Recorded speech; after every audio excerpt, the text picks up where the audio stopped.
Эта окрошка освежает лучше кондиционера в жару. Хотите на кефире, а хотите на квасе. Кому как больше нравится, напишите в комментарии.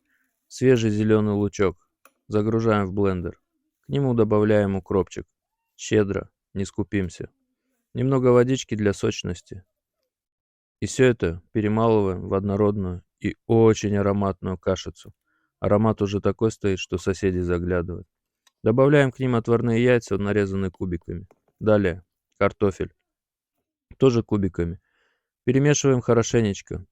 После того, как хорошо перемешали, добавляем отварное мясо кубиками и тертый огурчик для хруста и свежести.